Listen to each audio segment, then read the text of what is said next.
अस्सलाम वालेकुम स्टूडेंट्स, कैसे हैं आप लोग? आवाज आ रही है मेरी? यस मैम आ रही। बच्चों, अगर आप लोगों में से कोई कैंपस में मौजूद है या अगर आप लोगों का कोई व्हाट्सएप ग्रुप है तो उसमें जरूर बता दें कि HSB 402 लैब में हूँ मैं, क्लास वहां से ले रही हूँ। अगर कोई आना चाहता है तो आ जाए, कोई कैंपस में मौजूद है और उससे आना है तो वो आ जाए।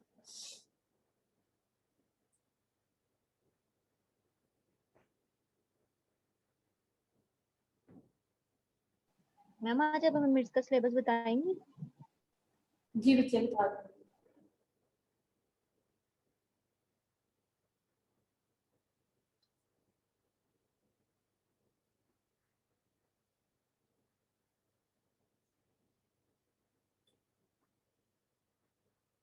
चलिए बच्चे, स्टार्ट करते हैं। Anti tuberculous drugs. टीबी क्या है, नाम आप लोगों ने सुना होगा। रेस्पिरेटरी डिजीज है, रेस्पिरेटरी ट्रैक्ट का इन्फेक्शन होता है जिसमें प्रोडक्टिव कफ के साथ और स्पेशली उन एरियाज में जहाँ बहुत ज़्यादा क्लोज प्रॉक्सिमिटी में लोग रह रहे हैं, जैसे हॉस्टल्स में या प्रिजन्स में या कैंप्स वगैरह में, इस तरह से ज़्यादा वहाँ पे इसका इंसिडेंस होता है। मेनली लंग्स को इफेक्ट करता है ये। क्या क्या ड्रग्स हैं जो हमने पढ़नी है, फर्स्ट लाइन थेरेपी में जो यूज हो रही है वो आइसोनियाजिड, रिफेम्पिन, पायरेसिनामाइड, इथेम्प्रोटोल और स्ट्रेप्टोमाइसिन है। और सेकेंड लाइन आगे देखते हैं। एक्टिव ट्यूबरकुलोसिस क्या है? पेशेंट को डिस्निया हो यानी कि डिफिकल्टी इन ब्रीदिंग हो, फीवर हो, प्रोडक्टिव कफ हो। प्रोडक्टिव कफ क्या होती है? जिसमें स्पुटम आ रहा होता है, उसे प्रोडक्टिव कफ कहते हैं। और इसका ऑपोजिट क्या होता है? ड्राई कफ, जिसमें विदाउट स्पुटम होती है और सिर्फ खुश्क खांसी होती है। नाइट स्वेट्स होते हैं। और अगर यही सिम्टम्स उसके 2 महीने तक चलते रहें और साथ में एक्सरे पे कंसोलिडेशंस आए चेस्ट में। कंसोलिडेशंस क्या होती हैं? डार्क सा एरिया आए एक्सरे में। कंसोलिडेशन अपीयर क्यों होती हैं? अगर एयर की जगह पे कोई और चीज ने रिप्लेस कर लिया हुआ है, फॉर एग्जांपल वहां पे कोई लिक्विड, कोई पस वगैरह प्रेजेंट है या स्पुटम प्रेजेंट है, जिसकी वजह से वो लंग्स में कंसोलिडेशंस अपीयर होती हैं, तो उसको फिर हम कहते हैं कि ये हमारे टीबी का डायग्नोसिस बन रहा है। इसके अलावा उसका हम स्पुटम एनालिसिस करेंगे, स्पुटम पे टेस्ट करेंगे तो उसमें हमें एसिड फास्ट बेसिलाई मिलेंगे, जो कि इसकी डायग्नोसिस को कंफर्म कर देंगे कि ये टीबी की तरफ ही जा रहा है, इस पेशेंट को टीबी ही है। दूसरी चीज हमारे पास अच्छा, इसमें हम फिर ये करते हैं कि ये देखते हैं कि उसको एक्टिव पल्मोनरी डिजीज है या एक्स्ट्रा पल्मोनरी ट्यूबरकुलोसिस है, यानी कि उसके लंग्स इन्वॉल्व हैं या नहीं है। इसके लिए हम फिर ये करते हैं कि 6 मंथ्स का ट्रीटमेंट रजीम देनी है या 9 मंथ्स की देनी है। इस तरीके से बनाते हैं हम। अगर 6 मंथ्स की रजीम बना रहे हैं तो उसमें हम 2 मंथ्स देंगे आइसोनियाजिड, रिफेम्पिन एंड पायरेसिनामाइड, IRP। ये 3 चीजें हमने दी फर्स्ट 2 मंथ्स में। नेक्स्ट हमारे पास 4 मंथ्स है, उसमें हमें पायरेसिनामाइड माइनस कर देनी है और सिर्फ आइसोनियाजिड और रिफेम्पिन देनी है।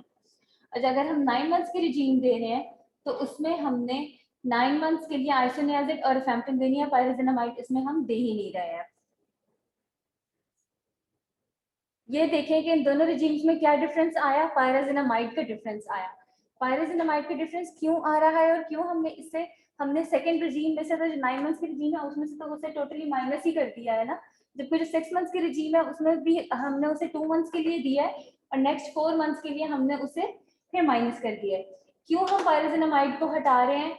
क्योंकि ये रैपिडली बैक्टीरियसिडल है माइकोबैक्टीरियम टीबी के लिए, लेकिन इसके लिवर टॉक्सिक इफेक्ट्स इतने ज्यादा हैं जो इसकी बेनिफिशियल इफेक्ट्स को आउटवेट कर देते हैं, जिसकी वजह से हम इसका प्रोलॉन्ग यूज नहीं कर सकते और इसे हमने 2 मंथ्स के बाद स्टॉप कर देना है। Treatment of PPD reactors. PPD क्या होता है? पैच टेस्ट करते हैं टीबी के लिए, शायद आप लोगों ने अगर ये नाम सुना हो। प्योरीफाइड प्रोटीन का ये टेस्ट होता है, स्किन पे करते हैं कि एक जगह पे बस इंजेक्ट करके चेक करते हैं कि वहाँ पे ड्यूरेशंस आती हैं या नहीं आती। उससे हमें ये पता चल जाता है कि इसके अंदर टीबी के ये माइक्रोबैक्टीरिया प्रेजेंट है या नहीं है। तो जिनमें ये पीपीडी टेस्ट पॉजिटिव आता है, इनमें क्या होता है कि इनमें लेटेंट माइकोबैक्टीरियम बैठा हुआ है, यानी इनके अंदर बॉडी में बैठा हुआ है, but that is not causing the disease right now. मतलब वो हमें ना, हमें कोई सिम्टम है और ना वो हमें जो है अपरेंटली डिजीज लग रहे हैं, लेकिन अगर हम जब हमने उनका पीपीटी टेस्ट किया है तो वो पॉजिटिव आया है, उस पर हमें पता चल गया है कि इनके अंदर माइकोबैक्टीरियम प्रेजेंट है, लेकिन वो लेटेंट स्टेट में है फिलहाल, और वो किसी भी वक्त जो है वो एक्टिवेट हो सकता है, and they might even develop reactivation tuberculosis. Pharmacology आज तो अब इस केस में हम जो भी ट्रीटमेंट देंगे, बच्चे आपको नजर कैसे आएगा, आप इधर से उधर आ जाओ, अच्छा ये है, ठीक है। ट्रीटमेंट जो है वो पीपीडी रिएक्टर्स का इस केस में फिर या तो प्रिवेंटिव देंगे या फिर प्रिकॉशनरी कि इनमें जो है वो डिजीज आगे चल के हो ना जाए। इसके लिए फिर हम क्या करते हैं कि आइसोनियाजिड हम दे रहे हैं alone for 6 to 12 months prophylactic therapy के लिए।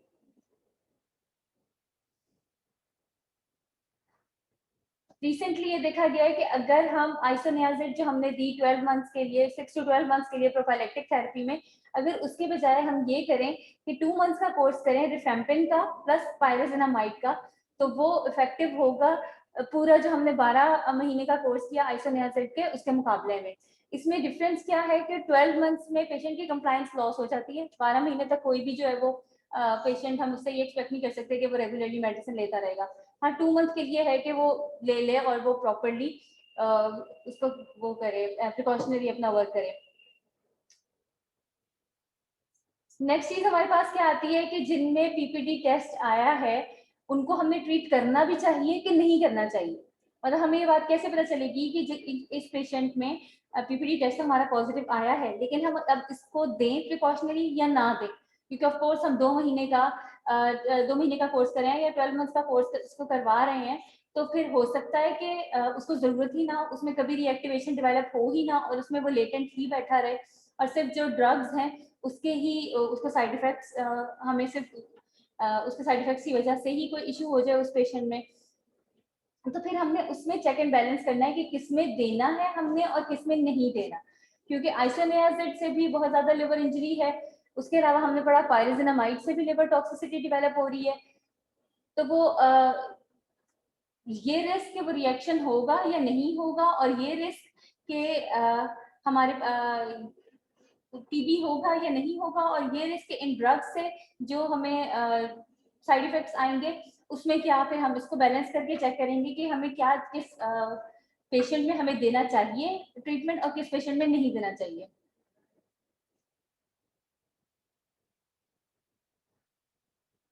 आइसोनियाजिड हेपेटाइटिस की अगर हम बात करें तो जिन पेशेंट्स में हम आइसोनियाजिड दे रहे हैं, अगर एडवांस एज के पेशेंट्स हैं, मतलब ओल्ड एज पेशेंट्स हैं और वो अल्कोहल कंजप्शन की भी हिस्ट्री है, अल्कोहल भी वो लेते हैं, उसमें क्या है कि वो इंक्रीज कर देता है रिस्क कि उनमें हेपेटाइटिस डेवलप हो जाएगा अगर हमने उनमें आइसोनियाजिड दे दी।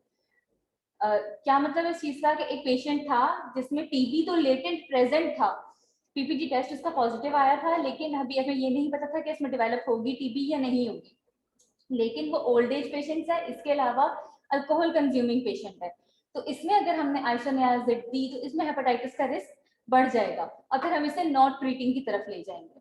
ठीक है, और अगर जैसे कि 35 ईयर्स से कम है एज उसकी, यंग में आ रहा है, तो फिर हेपेटाइटिस का रिस्क उस तरीके से नहीं है, तो फिर हम उसे ट्रीटमेंट दे देंगे आइसोनियाजिड से। एज के हिसाब से बताया हुआ है कि किस में पोटेंशियल है कि उनमें हेपेटाइटिस कॉज हो जाएगा, लेस देन 20 इयर्स में रेयरली डेवलप होता है, 20 to 34 में 0.3% से भी कम है, 35 to 49 में लेस देन 1.2% है, और मोर देन 50 इयर्स अगर हो जाता है तो 2.3% है।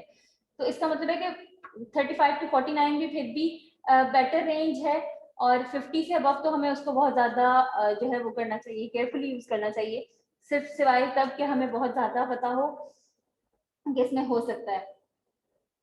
कौन से फैक्टर्स हैं जो इंक्रीज कर सकते हैं कि रीएक्टिवेशन का रिस्क इंक्रीज हो जाए, मतलब जिनमें पीपीटी टेस्ट पॉजिटिव था, अब उनमें हम ये चेक कर रहे हैं कि दो ग्रुप्स उसमें से अगर हमने बना लिए कि किसमें चांसेस ज्यादा है कि टीबी हो जाएगी दोबारा, और किस कौन से ऐसे पेशेंट्स हैं जिनमें बस लेटेंट पड़ा रहेगा और उनको सारी जिंदगी तंग नहीं करेगा। उसमें क्या है, फाइब्रोटिक स्कार्स हो, हमें चेस्ट एक्सरे पे नजर आ रहे हो, एक्सपोजर हो to the household members जो एक्टिव टीबी के पेशेंट्स हो और इम्यूनो कॉम्प्रोमाइज हो, तो उसमें हमें ये चांसेस हैं कि फाइब्रोटिक स्कार्स ऑन एक्सरे का मतलब ये है कि ऑलरेडी कॉम्प्रोमाइज उसकी ब्रीदिंग है, किसी और रीजन की वजह से भी हो सकती है या पुरानी टीबी की वजह से भी हो सकती है, जो पहले टीबी हुआ था उसकी वजह से ही रह गया। कोई एक्टिव मेंबर हो जिसको टीबी हो, घर में कोई ऐसा हो और वो उसके साथ क्लोज प्रॉक्सिमिटी में रह रहे हो, या फिर वो खुद इम्यूनो कॉम्प्रोमाइज हो, तो उस केस में उनकी टीबी रिएक्टिव हो जाए। जितना अच्छा पीपीटी का टेस्ट जितना बड़ा आता है, जितने ज्यादा एरिया पे इंट्यूरेशन आती है, हम कहते हैं कि इसमें ज्यादा चांसेस है।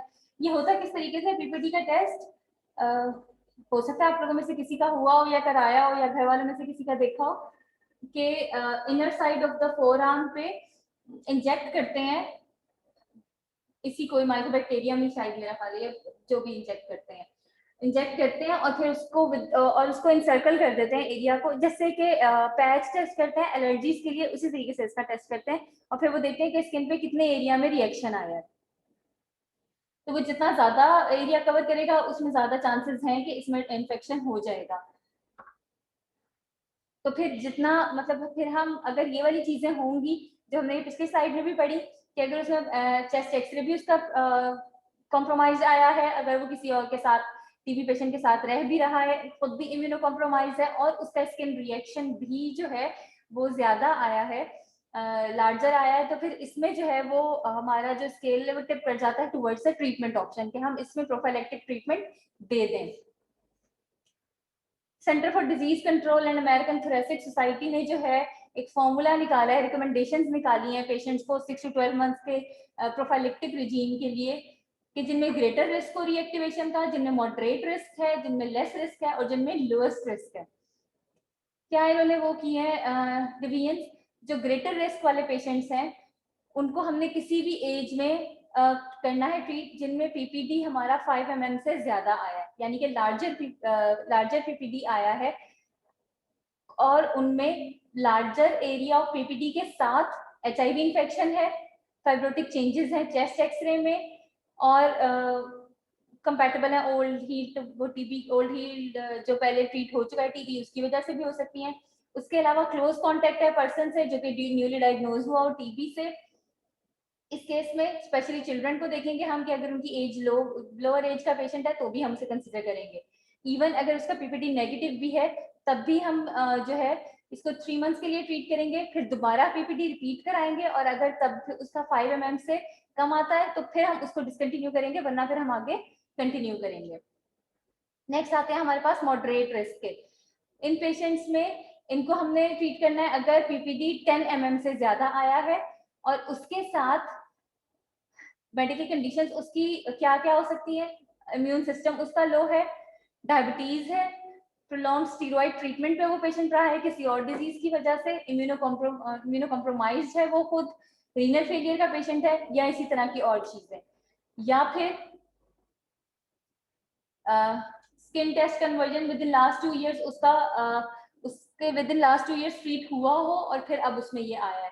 और इसके अलावा ये कि जो ड्रग अब्यूजर्स हो या वो ड्रग्स लेता हो, ठीक है, इंजेक्ट करता हो खास तौर पर ड्रग। जिसमें लेस रिस्क है रीएक्टिवेशन का वो है जो लेस देन 35 years हो और पीपीटी उसमें 10 mm आया हो।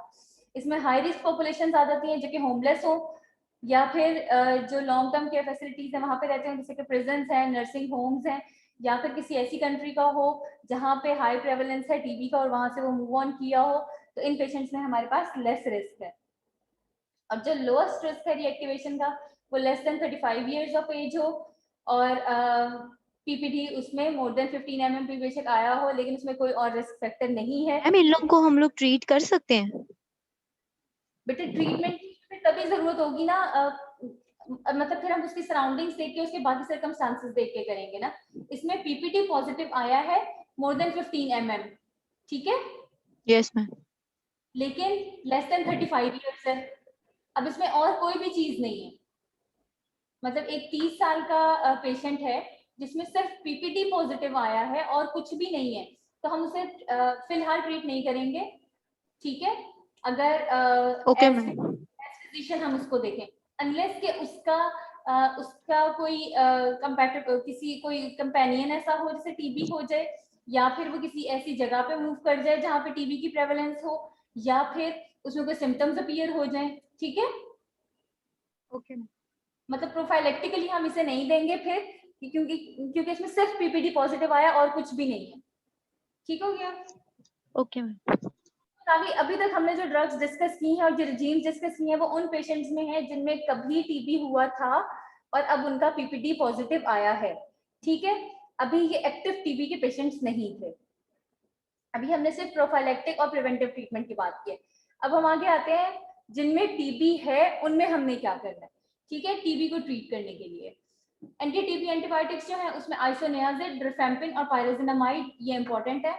ये सारी हेपेटोटॉक्सिक है और जो मेडिकेशन ये ले रहे होते हैं उनको पहले से बता देना है कि हेपेटाइटिस के क्या क्या सिम्टम्स हो सकते हैं और किसी इस किस्म का कोई भी सिम्टम डेवलप हो तो आपने इमीडिएटली रिपोर्ट करना है। क्या हो सकता है, एलिवेशन हो सकती है लिवर एंजाइम की 15 to 20% ऑफ पेशेंट्स में जो कि आइसोनियाजिड ले रहे हो और ये लेवल्स जो है वो 3 to 5 टाइम्स अपर लिमिट पे होंगे अगर, तो फिर हम इस ड्रग को डिसकंटिन्यू करना पड़ेगा। सारी ड्रग्स ये ओरली एब्जॉर्ब होती हैं और 6 to 9 मंथ्स के लिए देना जरूरी है और जो पेनिट्रेट ये सारी ड्रग्स जो है पेनिट्रेट कर जाती हैं मोस्ट टिश्यूज में और इनको केशियस ग्रैनुलोमास में पहुंचना जरूरी है। पैथो पढ़ रहे हैं आप लोग के पढ़ चुके हैं, पढ़ रहे हैं, टीबी पढ़ ली है उसमें अभी स्टार्ट किया है। तो ये ग्रैनुलोमास आपने पढ़े होंगे कि केशियस होते हैं, टीबी के जो होते हैं वो केशियस जेली लाइक से होते हैं, ठीक है। तो ये जो सारी ड्रग्स हैं इनको वहां ग्रैनुलोमास तक पहुंचना चाहिए, इसलिए इनकी पेनिट्रेशन बहुत अच्छी होती है और सारी हर जगह पे ये जो है वो डिसॉल्व हो जाती है पूरे बॉडी में। आइसोनियाजिड की बात करेंगे, आइसो जो हमने इसका वो देखा था उसमें से हमने इसका निमोनिक बनाया हुआ है। ग्रेट एंटीबायोटिक है क्योंकि इनएक्सपेंसिव है, ऑलरेडी एब्जॉर्ब होती है, बैक्टीरियसिडल है। अगर इसकी टॉक्सिसिटी इतनी ज्यादा ना होती तो ये एक परफेक्ट एंटीबायोटिक है for the treatment of TB. करती क्या है कि उसका जो सेल वॉल कंपोनेंट है माइकोबैक्टीरिया का, माइकोलिक एसिड, उसको हिंडर करती है और उसकी बायोसिंथेसिस नहीं होने देती और उसको जो है वहां पे स्टॉप कर देती है और बैक्टीरिया को डिस्ट्रॉय कर देती है। एडवर्स इफेक्ट्स इसके क्या है, हेपेटोटॉक्सिसिटी सबसे पहले, अल्कोहलिक्स के लिए खास तौर पे अल्कोहल इंक्रीज कर देती है मेटाबॉलिज्म आईएनएच का लिवर में, आईएनएच आइसोनियाजिड को ही कहते हैं, ठीक है, इसको एब्रीविएट करते हैं आईएनएच से। इसके अलावा क्या है, हेपेटाइटिस का रिस्क बहुत ज्यादा है जो कि इसके थेराप्यूटिक इफेक्ट को भी कम कर दिया है कि अभी हमने देखा था कि अगर हम बहुत ज्यादा थेराप्यूटिक बहुत ज्यादा अगर लिवर एंजाइम इंक्रीज हो जाए तो हमें इसको डिसकंटिन्यू करना पड़ेगा। उसके अलावा आईएनएच इंक्रीज कर देती है B6 की, विटामिन B6 जो है उसकी एक्सक्रीशन को और उसे डिप्लीट कर देती है बॉडी से, ठीक है, जो कि प्रॉपर नर्व फंक्शनिंग के लिए चाहिए होता है। अगर B6 की डेफिशिएंसी हो जाए तो ये पेरिफेरल पैरास्थीसियाज और ये वाली चीजें होना शुरू हो जाती हैं। 10 डिक्रीज B6 लेवल्स होंगे जिसमें पेरिफेरल न्यूरोपैथी होगी, रैश होगा और एनीमिया हो जाएगा और काफी डॉक्टर्स जो हैं वो फिर विटामिन दे देते हैं आईएनएच के साथ ही अगर जिनमें आईएनएच का ट्रीटमेंट हो रहा है ताकि ये वाली चीजें ना आए। एंटी ट्यूबरकुलिन है, इसने इंक्रीज कर दिया है B6 को और लोअर कर इंक्रीज कर देती है एक्सक्रीशन B6 की और लीवोडोपा जो है वो लोअर कर देती है B6 की इसको। रिफेम्पिन है नेक्स्ट, रिफेम्पिन क्या करती है, बॉडी में रेडनेस कॉज करती है, बॉडी फ्लूइड्स में, यूरिन में, फीसिस में, स्लाइवा में, स्वेट में, टीयर्स में, सब ब्राइट ऑरेंज रेड कलर के हो जाते हैं। पेशेंट के लिए हार्मफुल नहीं है, सिर्फ रेड कलर इसने दिया है, लेकिन पेशेंट को इस चीज का पता होना चाहिए क्योंकि ये ना हो कि वो पैनिक होकर डिसकंटिन्यू कर दे कि मेरी तो आंखें रेड होना शुरू हो गई हैं या मुझे तो स्लाइवा में खून आ रहा है या इस तरीके से। दूसरी चीज क्या करती है रिफेम्पिन, कि इनहिबिट कर देती है डीएनए डिपेंडेंट आरएनए पॉलीमरेज को जो कि माइकोबैक्टीरिया की रेप्लिकेशन के लिए रिक्वायर्ड होता है, ठीक है। एडवर्स इफेक्ट्स इसके क्या है, हेपेटाइटिस कॉज करती है लेकिन मच लेस देन आइसोनियाजिड। रिफेम्पिन इसके अलावा इंड्यूस कर देती है साइटोक्रोम P450 एंजाइम सिस्टम को जो कि लिवर में हमारे चल रहा होता है और बहुत सारी ड्रग्स के लिए ये रिक्वायर्ड होता है। सो बहुत सी ड्रग्स जो हैं उनका उनकी मेटाबॉलिज्म जो है वो ये एनहांस कर देती है, ठीक है। इसकी वजह से क्या होगा कि हाफ लाइफ डिक्रीज हो जाएंगी सर्टेन ड्रग्स की जो पेशेंट रिफेम्पिन ले रहा है उसमें। फॉर एग्जांपल कॉमेडिन है जो कि एंटीकोएगुलेंट है, जो ब्लड थिनिंग है उसका इफेक्ट रिड्यूस हो जाएगा, मतलब फटाफट उसे मेटाबोलाइज करके बॉडी से रिमूव करवा देगा तो उसका इफेक्ट जो है वो उस हिसाब से अचीव नहीं हो पाते जो हमें अलग से उस ड्रग के रिक्वायर्ड होता है। नेक्स्ट चीज है ओरल कॉन्ट्रासेप्टिव्स, उसमें क्या होगा कि उसको उसके इफेक्ट को रिड्यूस कर देगा, ओरल हाइपोग्लाइसीमिक्स और कॉर्टिकोस्टेरॉइड्स को कम कर देगा। उसके अलावा एंटी कन्वर्सेंट्स जैसे कि फेनिटोइन है उसमें भी कम कर देगा। और उसमें सीजर्स, फेनिटोइन इसलिए ले रहा था पेशेंट के, उससे सीजर्स डेवलप हो रहे थे, अगर उसने उसको ही खत्म कर दिया तो वो फिर दोबारा से पेशेंट में सीजर्स डेवलप होना शुरू हो जाएंगे। अब इस पेशेंट में जिसने रिफेम्पिन ली है उसमें अगर सीजर्स डेवलप हो गए हैं, इसका मतलब ये नहीं है कि वो रिफेम्पिन की वजह से हुए हैं, वो इस वजह से हुए हैं क्योंकि उसने फेनिटोइन जो उसने ली थी उसके इफेक्ट को खत्म कर दिया। रिफेम्पिन में 4 आवर्स आते हैं। पहली चीज आरएनए पॉलीमरेज का इनहिबिटर था, रिवर्स करता है माइक्रोसोमल P450 को रेड ऑरेंज बॉडी फ्लूइड्स कर देते हैं और रैपिड रेजिस्टेंस होती है जिसकी डेवलप अगर इसको अकेला यूज किया जाए। इसीलिए हमने इसको जब जहां भी पढ़ा है आइसोनियाजिड के साथ कॉम्बिनेशन में ही पढ़ा है। नेक्स्ट हमारे पास है पायराजिनामाइड। मैकेनिज्म ऑफ एक्शन इसका नोन नहीं है, एडवर्स इफेक्ट्स इसके बहुत ज्यादा हैं, 2 महीने से ज्यादा इसको नहीं देना ताकि लिवर टॉक्सिसिटी ना हो जाए। इसको हमने पहले भी पढ़ा था कि जो हमने 6 मंथ्स की रिजीम थी उसमें भी 2 महीने के लिए पायराजिनामाइड दी थी आइसोनियाजिड और रिफेम्पिन के साथ, फिर हमने 4 मंथ्स के लिए डिसकंटिन्यू कर दी थी। और जो 9 मंथ्स की रिजीम है उसमें तो हमने पायराजिनामाइड दी ही नहीं थी। उसके अलावा प्रेगनेंसी में भी नहीं देनी क्योंकि इसके अननोन इफेक्ट्स हैं फीटस पे। नेक्स्ट है इथेम्ब्यूटोल, इथेन ब्यूटेन टॉर्च, ये आप लोगों ने शायद सुना हो इथेन टॉर्च, उससे हमने इसका नाम निकाला है, उससे हमने याद करने के लिए इथेम्ब्यूटोल को किया है। क्यों? क्योंकि ऑक्यूलर टॉक्सिसिटी डेवलप करता है, डोज डिपेंडेंट होती है, जितनी ज्यादा डोज होगी उतनी ज्यादा डेवलप होगी, रिवर्सिबल होती है। और जैसे आप ये समझें कि इथेन ब्यूटेन फ्लेम टॉर्च जो है वो आइस को टॉर्च कर रहा है, उस तरीके से ही ऑक्यूलर टॉक्सिसिटी भी किस वजह से हो रही है, विजुअल एक्यूटी लॉस हो जाती है with loss of central vision, और कलर विजन का भी लॉस हो जाता है। जी बच्चे किसी ने कुछ कहना है? यंग चिल्ड्रन में नहीं देते क्योंकि वो बता ही नहीं सकता, वो रिपोर्ट ही नहीं कर पाएगा कि मेरी आई साइड वीक हो रही है या मुझे प्रॉपर्ली नजर नहीं आ रहा, इस वजह से नहीं देते। और एडल्ट्स में भी क्या करते हैं कि उनकी विजुअल एक्यूटी और कलर परसेप्शन को चेक करते रहते हैं रेगुलर इंटरवल्स पे कि उन्हें इशू तो नहीं आ रहा। बल्कि बाज पेशेंट्स में ये भी कहा जाता है कि उन्हें कहा जाता है कि फाइन न्यूज़पेपर जिसमें जरा बारीक, मतलब सिर्फ ये नहीं कि जो हेडलाइंस होती हैं वो अंदर से प्रॉपर्ली पढ़ें ताकि वो चेक करते रहें कि उनकी विजन सही है या नहीं है। नेक्स्ट है स्ट्रेप्टोमाइसिन। स्ट्रेप्टोमाइसिन पहले भी हमने पढ़ी है, अमाइनोग्लाइकोसाइड फैमिली से ताल्लुक है इसका, जो कि 30S राइबोसोमल यूनिट पे जाके अटैच होते थे और इनहिबिट करते हैं प्रोटीन सिंथेसिस को। आईएम या आईवी देते हैं, ऑटोटॉक्सिक है और नेफ्रोटॉक्सिक भी है। प्रेगनेंसी में नहीं देना क्योंकि कंजेनिटल डेफनेस कॉज करता है। ये सारी थी हमारी फर्स्ट लाइन ड्रग्स। अब है हमारे पास सेकंड लाइन ड्रग्स, जिसमें हम कौन सी यूज कर रहे हैं, पैरा अमाइनो सैलिसिलिक एसिड जिसे PAS कहते हैं हम, कैप्रियोमाइसिन सल्फेट, साइक्लोसिरीन, इथियोनामाइड, कैनामाइसिन, अमीकासिन और क्यूनोलोन जो उसमें सिप्रोफ्लॉक्सासिन और ओफ्लॉक्सासिन है वो यूज होते हैं।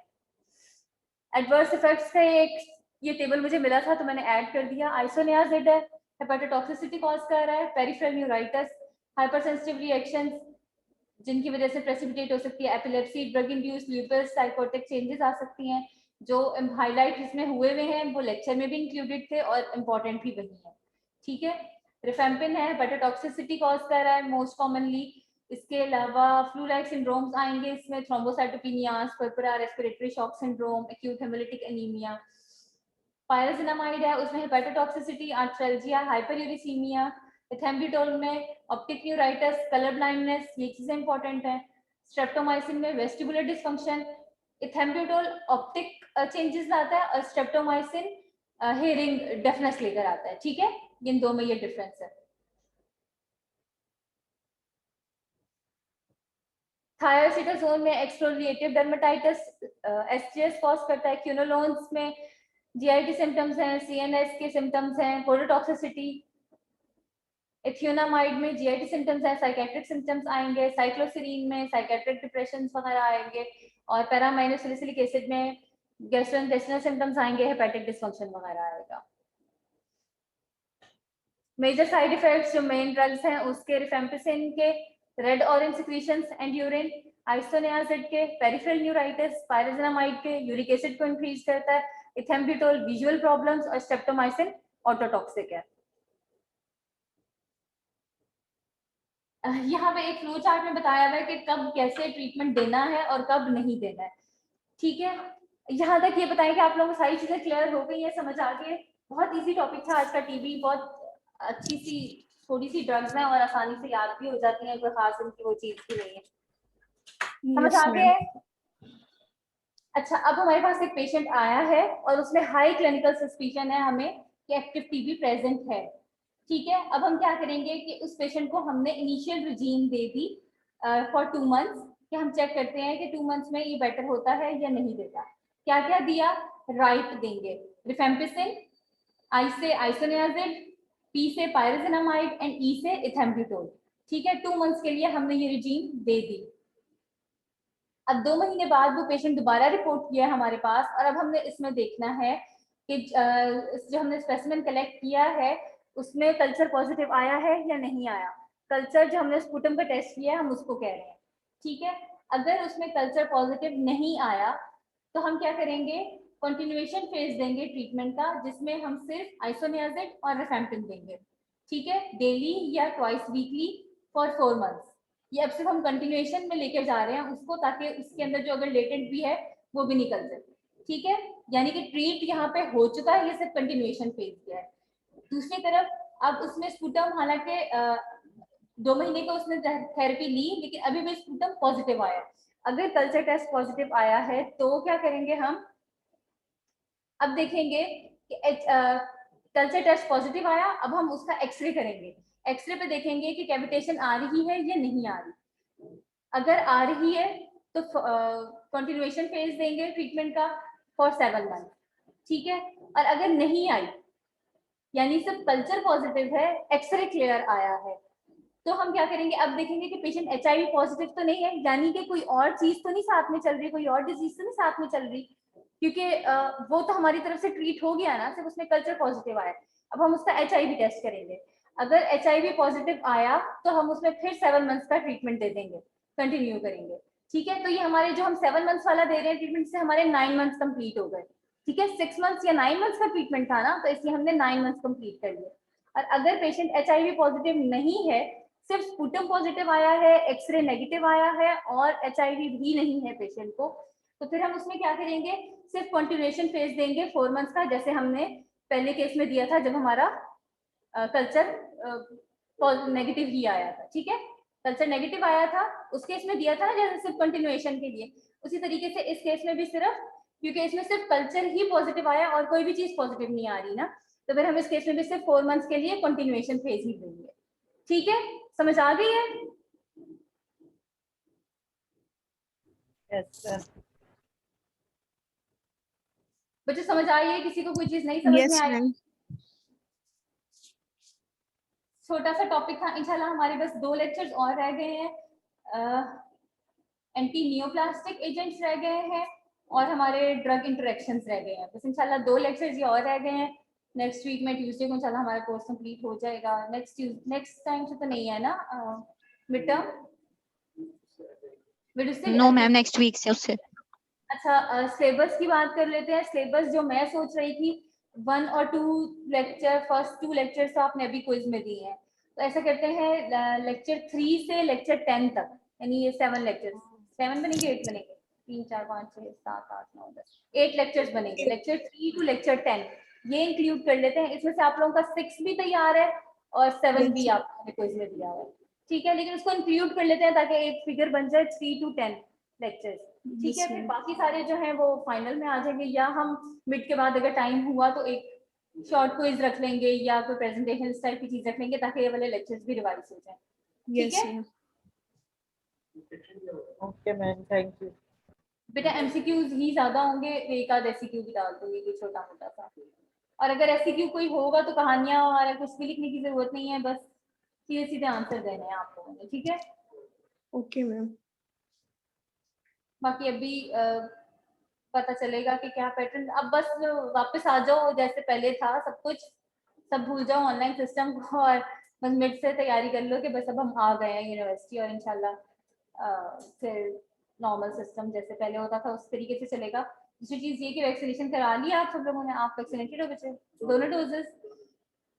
कोई प्रूफ रखना अपने पास मौजूद था? ठीक है, बाकी लोग भी जिन्होंने वैक्सीनेशन अभी तक नहीं कराई, प्लीज अपनी वैक्सीनेशन करा लें।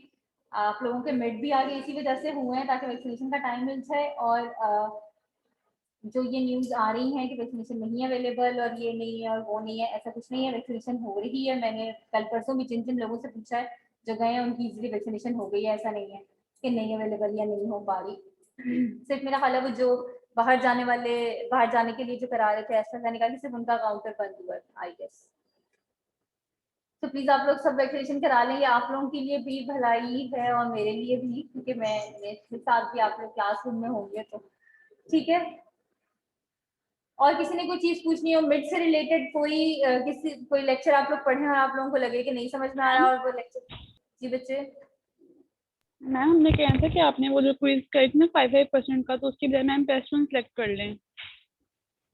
बेटा आप क्या करूँ मैम अब सब मैं? बच्चे यही कह रहे थे क्लास में, वो हमने ग्रुप में बात करे थे ना, सब बच्चे ये इस पे कहते कि हम मैम से कहते हैं बेस्ट वन सेलेक्ट कर लेते हैं। यस तो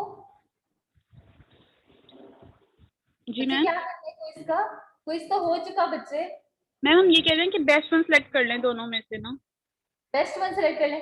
बच्चे देखिए ना, यस दो मैम अगर एक बच्चे के एक में 2 नंबर आए हैं और एक में 3 नंबर आए हैं, ठीक है, तो उसका बेस्ट वन कंसीडर करेंगे ना तो 3 बनते हैं। मैम इतना तो जबकि नहीं अगर हुआ कि कोई एक तो अच्छा हुआ होगा ना बच्चे सबका मैम, ऐसे तो। जबकि अगर उसका 5% करेंगे ना तो उधर से भी 1.5 उसका आ जाता है और उधर से उसका 1 आ जाता है, ठीक है, तो ये ज्यादा बनते हैं। मतलब अगर आप टेक्निकली सोचें तो ये 5 के 2 कोई ज्यादा बेहतर है बेस्ट वन कंसीडर करने से। यस मैम, जो आप कह रही हैं वही सही है।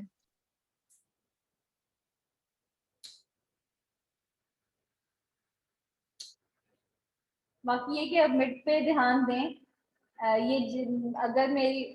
अगर आप लोगों को कभी लगा कि मेरी कोई लीनियंसी थी तो वो बस यही तक थी, ऑनलाइन सिस्टम तक। वैसे मैं पेपर भी अच्छा खासा बनाती हूँ और वाइवा भी अच्छा खासा लेती हूँ, तो आप लोग तैयार हो जाए, ऑन कैंपस आ रहे हैं तो शायद आप लोगों में से कोई मुझसे अगर पहले पढ़ा हो एनाटमी या फिजियो या कुछ आइडिया हो आप लोगों को तो मैम मैंने सुना है आपके बारे में मैम थोड़ा बहुत। मैंने पढ़ा है आपसे। फिर अच्छा ही सुना होगा यकीनन, फिर उस हिसाब से तैयार भी हो हमने तो जाइएगा। पढ़ा भी हुआ है आपसे 2 सेमेस्टर एनाटमी 3 एनाटमी 4। जिन्होंने पढ़ा हुआ है वो तो समझते होंगे कि अच्छा ही सुनती हूँ, अच्छा ही पेपर बनाती हूँ, तो थोड़े से जी तैयार हो मैम मैंने पढ़ा है अच्छा आपसे। बनाइएगा। तो बस बच्चा फिर आ जाए इंशाल्लाह कैंपस में, तो फिर अच्छे तरीके से मुलाकात करते हैं आप लोगों से। मैम अच्छे का मतलब क्या, यानी कि टफ? नहीं बच्चे, अच्छा टफ क्या होता है? अच्छा अच्छा ही होता है। नहीं, एक तो नॉर्मल होता है ना कि एवरेज बच्चे कर सकें। तो सब कर सकेंगे, ऐसा क्यों मैं लूंगी? मेरी कोई आप लोगों से दुश्मनियां थोड़ी है कि मैं किसी को फेल करूंगी या वो करूंगी। मेरी तो कोशिश होती है सब बच्चे पास हों किसी ना किसी तरीके से भी करके। मैं कोशिश यही करती हूँ कि ऐसा पेपर बनाऊं जो सब सॉल्व कर सकें, लेकिन कोई तो डिफरेंस आए ना, जिसने मेहनत की है उसकी मेहनत भी नजर आनी चाहिए ना। तो बस ये है। बाकी ये कि जिसको जो चीज नहीं समझ में आ रही, मैं अवेलेबल हूँ, मुझसे जब भी आप लोग चाहें समझ सकते हैं। जो भी चीज आप लोग चाहते हैं ऑफिस आ जाएं मेरे, मुझसे समझ लें, मुझे लेक्चर में बता दें। सबसे बेहतर यही होता है कि आप लोग लेक्चर टाइम पे ही बता देंगे ये वाली चीज नहीं समझ में आई, ये लेक्चर नहीं समझ में आया, ताकि जिस किसी को और नहीं समझ में आया हुआ या कुछ के कॉन्सेप्ट होते हैं जो सही नहीं बने हुए होते या उनको नहीं इतना क्लियर नहीं होता, तो वो भी क्लियर हो जाएंगे, तो सबका फायदा हो जाएगा। क्लासरूम बच्चों अभी जो इसका एक्चुअल क्लासरूम है फार्मा का, वो 501 लैब है जो कि सेट नहीं है अभी तक। और ये मैं हर दफा ही लेक्चर से पहले बड़ी वो करके रिक्वेस्ट करके ये वाला रूम लेती हूँ कि मुझे दे दें कोई बैठने की जगह, ताकि आवाज वगैरह का इशू ना हो। ऑफिस से आवाज का इशू होता है, तो इसलिए कुछ कह नहीं सकती कि नेक्स्ट टाइम क्लास यहाँ पे होगी या नहीं होगी, लेकिन अगर कोई कैंपस आया हो तो मैं बता दूंगी पहले ही कि मैं क्लास कहाँ पे ले रही हूँ, तो फिर आप लोग वहां पे आ जाए। ठीक है, ठीक है, लीव कर सकते हैं आप लोग। अल्लाह हाफिज। अल्लाह हाफिज मैम। अल्लाह हाफिज बच्चे। ठीक है बच्चे।